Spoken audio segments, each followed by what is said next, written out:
Alright, we're back with another Studebaker update. That light keeps flashing. But before we get started, remember to like, comment, and subscribe. So let's get into this. The last video I showed you that it had some problems that I was addressing. The one is the cylinder head leak. I was going to try and get another head. I can't find anybody to weld it. Not unless it's a shop and they're going to charge me more money. I mean, for the money that they're going to charge me, I'd rather just go to the nearest junkyard, pull a head. But I mean, it's 45 minutes away, so the time I spend in fuel and $50 for the head, I'm going to try this first. So bought some high temp RTV and some JB weld, and so in the hole in the head I packed some RTV in there, and I blew compressed air right up into the cylinder, trying to shove some of that RTV back in there, high temp, and then I coated it with JB weld and I kind of packed it in there. So let me show you what I got going on.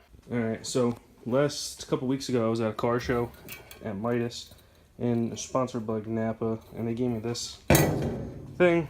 It's to hold mixed drinks. I have no use for it, so I'm probably going to turn it to a catch can for like a coolant overflow or something like that. So we're coming up to the truck. Not much has changed in here. One of the last videos I did the brake light switch. And then I had my OBD2 adapter. This one right here. Let me see if I can't get it out. This thing I believe took a shit.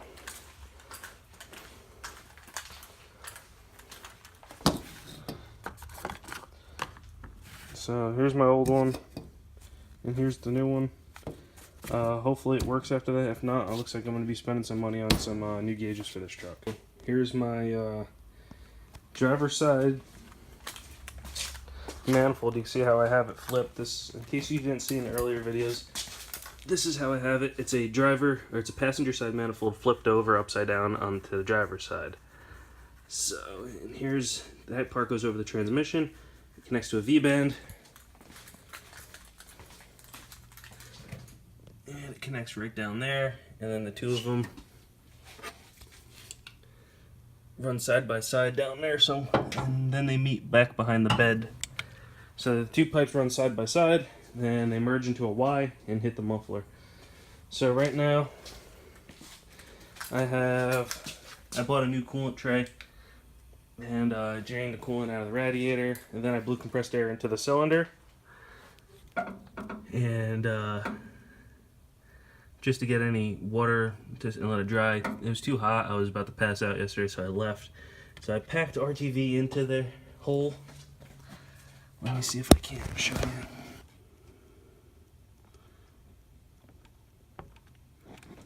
you. And if you can't see, that's where the RTV, the JB weld is. So it's kind of hard to show. That manifold was kind of hard to snake out of there. I'm going to replace that OBD2 thing. I'm going to come back tomorrow, throw this, after this JB weld dries, I'm going to come back, throw this manifold in. Here are my plug wires. Put these heat shields on there, and you can see they did get a little hot. But some of that might be just the rust that's coming off of there. That's what it looks like to me, that orange color. And the next thing I'm going to do after I take care of that manifold, I'm probably going to pull this radiator out. I'd like to clearance this around the hose a little bit more. That little hose has a little bit of a slice mark in there, so I want to clearance that out a little bit better. And then, let me see if you can see it. Then that bracket right there is the weld on it. It's broken up from the frame. Let me see, right. It's broken from the frame right here. The weld cracked, so I'm going to try and re-weld in there with the radiator when it's out. And then I'm probably going to gusset the front here, and then I'm probably going to try and cut some more of the frame off in the front just to clearance it out more. Or I'm at least going to cut the bottom out because the petcock for the radiator was a pain in the ass to get to. And then on this side too, I'm going to clearance it out better. And then that bracket is right under there. I'm going to try and gusset that also. Okay, so I put the truck back together. It's really hot out, so I didn't feel like filming nothing. So it's gonna be kind of more of an update.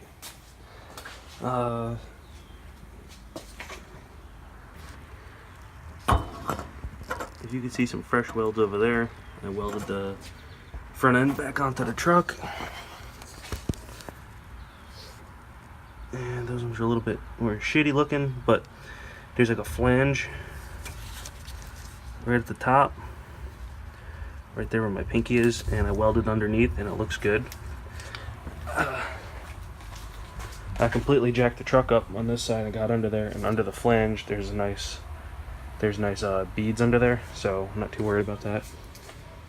Yesterday I came back and I put another coat of JB Weld on that exhaust stud, and today I shaved it down with a grinder, and then threw everything back on the exhaust, plugged in everything, got the fuse box mounted again. Putting coolant in it now. I'm reusing some of the coolant, so I used a paint filter to siphon out some of the bullshit that was in there. But let me see if I can show you this. Never mind the chunky bits, I don't know what the hell that is. You see that shiny, shimmering color? Somebody knew about this exhaust leak problem previously. Here, you can see some of the shiny stuff. All that glittery looking stuff, that's bars leak.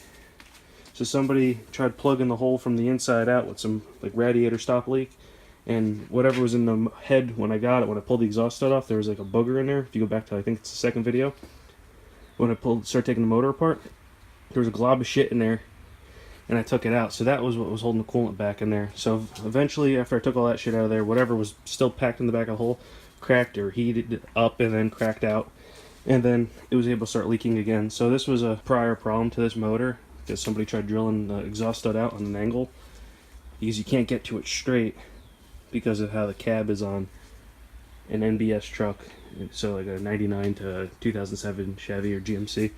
So I'm gonna dump this shit because that's nasty. I don't even want to attempt to put that in the truck.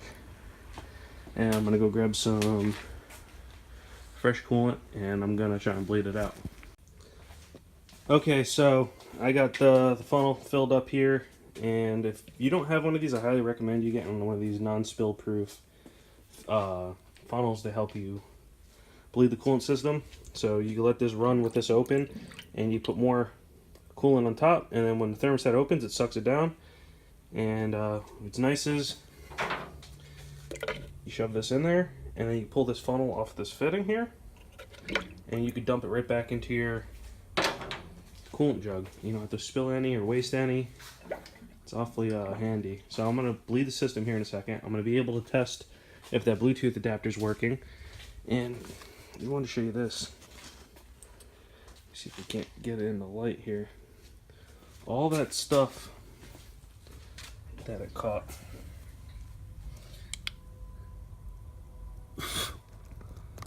See all that stuff? That is the bars leak and shit. That is nasty. I don't know why anybody would put that inside their motor. That bars leak stuff is pretty nasty stuff. That it pretty much globs together and just clogs up coolant passages and shit like that. It's not good for it. Someone should have fixed this properly. I probably should fix this properly too, but this is just a band-aid. I know I'm gonna have to get a head or have this one welded professionally, but this is just a fix because I haven't driven the truck in a while, and it should be fine. I mean, if I was gonna boost the truck or something like that, I'd probably have this fixed, but it's just a truck that stays pretty much local. I'm taking the car shows and driving back and forth to work and school and all that other shit. So I'm gonna open the garage door, bleed the system, and make sure everything's working. And so far we have no leaks. We're gonna see if we have any others.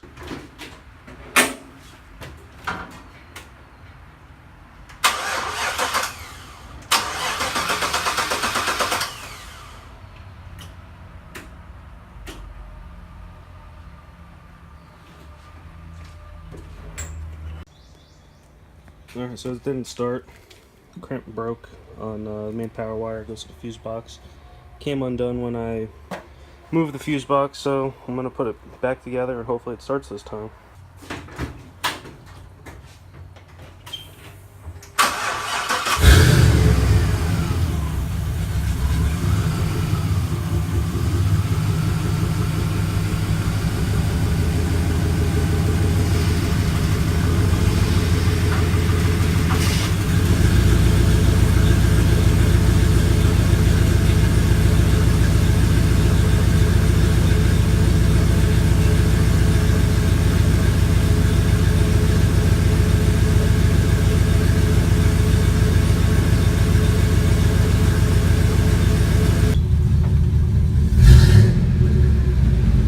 Alright, so we got my gauges working again. The adapter wasn't working for a second, so I had to change the settings on here, like the Wi-Fi settings. Because you can either set it up via Bluetooth or Wi-Fi. The Wi-Fi seems to work better.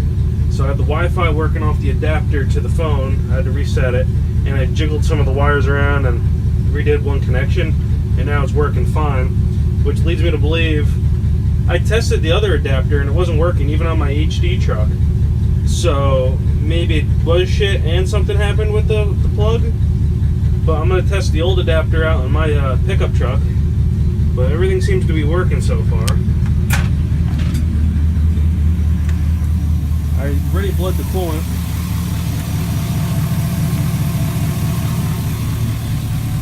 Let me grab my flashlight.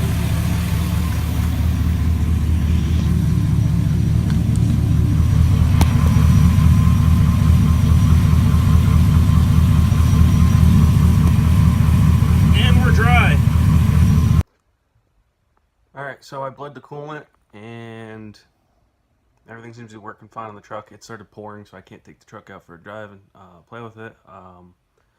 Today's Wednesday, the 4th of July, so there's a car show on Sunday. I plan on driving the truck on Friday and Saturday. It's supposed to rain tomorrow, so I'll pick the truck up on Friday, test it out Saturday, play with it, and make another video then. So like, comment, subscribe. Thanks.